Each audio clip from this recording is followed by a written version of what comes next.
Welcome to Jerry's Fish Room. Alright guys, welcome back to Jerry's Fish Room.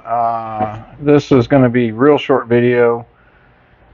Coming home today, Thursday, expecting some more fish from my good friend Dan at Consolidated Fish Farms, which I've got. So had excitement about coming home and checking those fish out and looking forward to these new fish. Came home, got into my garage, and was faced with a massive tragedy. Very frustrating. But again, guys, I so frustrated right now. I don't know even what to think.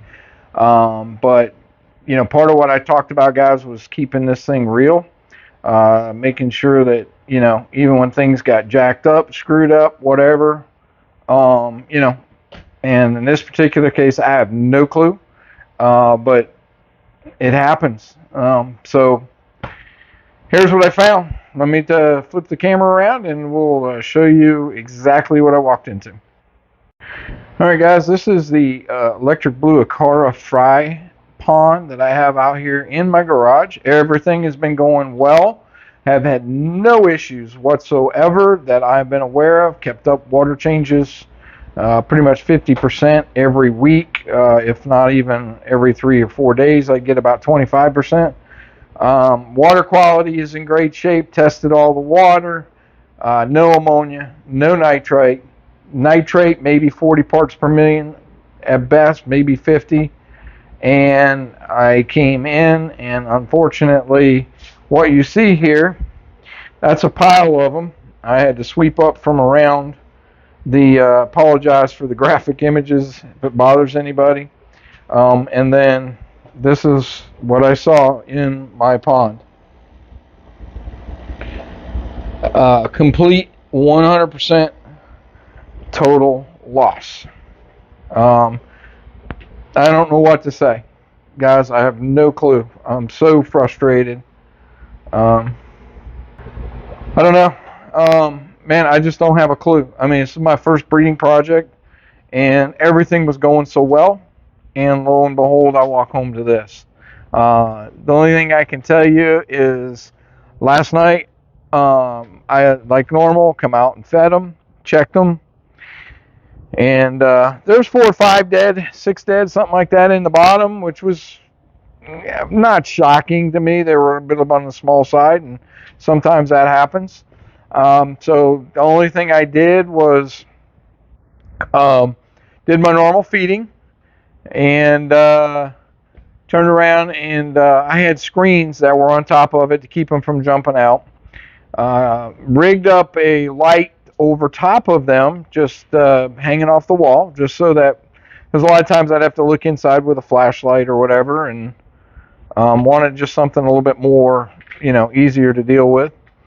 And the only other thing I did was in my guppy tank, my 29, I pulled a good couple, 2-3 handfuls of guppy grass out, threw it in the tank, or in the pond, and that's all I did.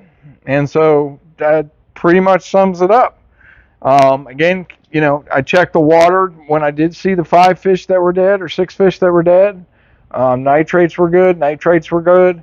I didn't check for the ammonia at the time. But again, came home today, and a complete and 100% total loss. I have looked all over the place to see if there's anything, any chemical could have got in there, anything could have got in there. I don't see anything around it. You know, wife has been, you know, she parks her car in the garage all the time. That's never been an issue. And in fact, the last 2 days, never even pulled the car out, never left. Never pour gasoline or anything like that in my garage, because I'm conscious that I have a tank. I do it all out in the driveway.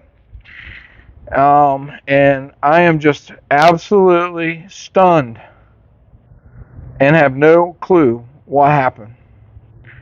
I've checked for, like I said, I checked the water quality. I don't know what, everything matches, everything's good. But sometimes this stuff happens, and and I don't know any other way to describe it, but it just absolutely really stinks, and it's very frustrating.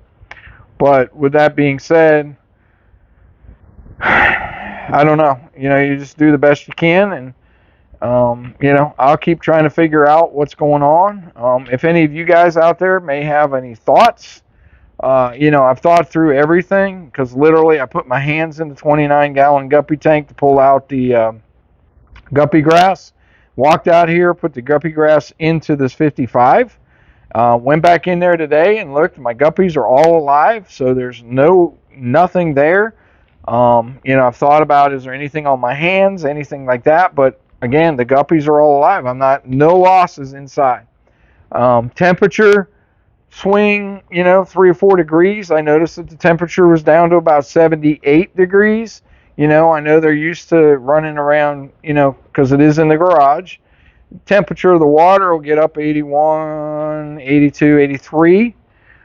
So yeah, there's a 4 or 5 degree swing in temperature, but I don't know that that's it. I mean, down here in Florida, I've talked to so many people that keep fish in their garage, and they don't have any issues.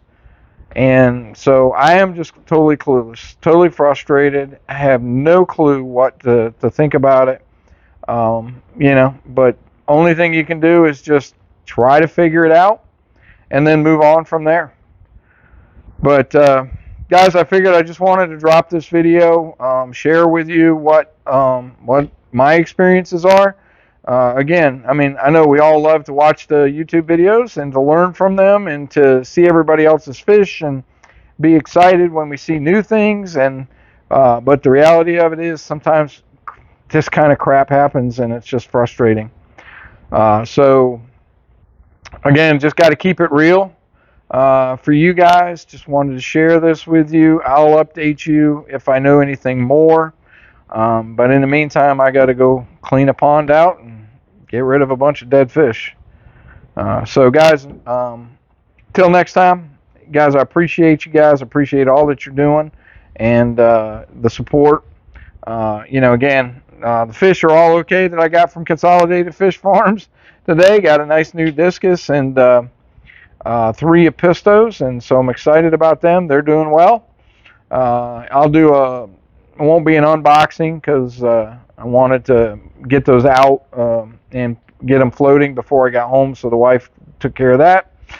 So, but I'll do a fish reveal for you guys and show you what I got. And I don't know. Other than that, sorry I couldn't be in a happier video. All right, guys. Had a few minutes to think about, a few hours actually, think about what happened. Reached out to my good friend Dan Connor with Consolidated Fish Farms, chatted it out with him. Really still no definitive, although he's given me a couple of things that it could be from previous experiences that he's had as a fish breeder. Again, there's really no way to truly tell what's going on, but just wanted to throw this in after reaching out to Dan and to just kind of figure out what happened. Again, man, it's been a bummer all night with this and just kind of frustrated and but I can't, like I said earlier, just you got to do what you got to do and keep moving forward. In this hobby, stuff like this happens. Sometimes it's just absolutely unexplainable again, and you don't know. But there was based on what I talked to Dan, there's a couple of things that are variables that could be. It could be something bacterial that just overtook. One of the things that he had mentioned is he personally has a list of a couple fish or a few fish that that he has seen or has heard or has had troubles with, and may be a little more sensitive to things than others.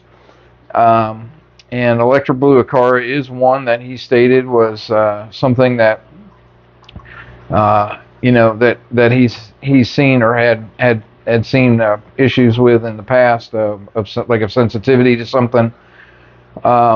but the thought maybe is it was a couple things. It was either could be bacterial. The only question with that is based on him and I having that conversation. Bacterial can wipe out many fish in a short amount of time. Although 24 hours, not out of the realm of possibility, but also to some degree not entirely likely. However, it is a potential issue, which in that case, the only thing would have been able to pick up on would be to, if for some reason I could have maybe thought about it, I could have treated it with erythromycin or something to get rid of it. But again, had no clue, other than finding a half a dozen fry the night before that had died. And again, being that's not that's not unlikely to happen from time to time. That does happen. You lose a few fry. The other thing was the only change I made. There's two things. There's only change that I made. Number one was that I took out a bunch of guppy grass out of my guppy tank and I threw that in there, just trying to keep it alive. And ultimately, when I got rid of the Acara, I was going to make that more of a guppy pond and kind of grow out guppies to sell to my local fish store. So there could have been something on that guppy grass that didn't affect my guppies whatsoever. And maybe, on the other hand, the Acara could have been very sensitive to. Could be a possibility. Again, just, trying to bounce some things off the wall to try to figure it out. And like I said, I went to Dan because, years of experience with breeding. He is a breeder. He's had that type of situation happen to him as well with the introduction of plants to certain fish. And sometimes, just like anything else, their immune system is all good for certain things, but haven't built up immunity to maybe some other things. And something could have triggered that. The last thing, which is highly unlikely, these fish have been in the garage for 4 months, 3 months, about 3 months now, maybe. It's summer down here, but there's a lot of people that keep fish in the garages and have no problems with water temps. My temp stayed anywhere between probably 80, 81 to 83, 84, being in the garage with no air conditioning. But they've thrived in that for 2.5, 3 months. I did go out last night. It got a little cooler these last couple of days, but the water temperature was down to 78. So maybe the swing in temperature, maybe a 3-degree swing for them every day is not a big issue, and maybe they're a little more sensitive to something more than that. I think it's highly unlikely, but who knows? Maybe the stress triggered that bacteria infection. I don't know. But so guys, anyways, those are the things that I wanted to just reflect on and reach back out to, like I said, my good friend Dan, and just get his opinion on some things. It really does. It stinks. It's terrible. It's frustrating. It was an accident that I had this clutch of fry anyway. Wasn't really planning on breeding a Acara, but I was pretty excited about it. And for about 4.5, 5 months, I've been growing them out and just waiting had people lined up to buy them. Was excited about it, just, being new to the hobby, new to that part of the hobby. And so I guess we just go back to the drawing board. One thing I will do, I talked to Dan a bit about it, is I'm going to go ahead, and I've already gotten rid of the fish, and tomorrow I'll drain everything out, and then I'm just going to bleach everything down and let it set for a few days and start all over again. And then I guess we will make that the guppy tank, or the guppy grow out pond. But other than that, guys, It's a bummer, but you know, we just got to keep moving forward, like I said. And again, the only thing we can do is just keep loving the fish, guys. I'll see you later.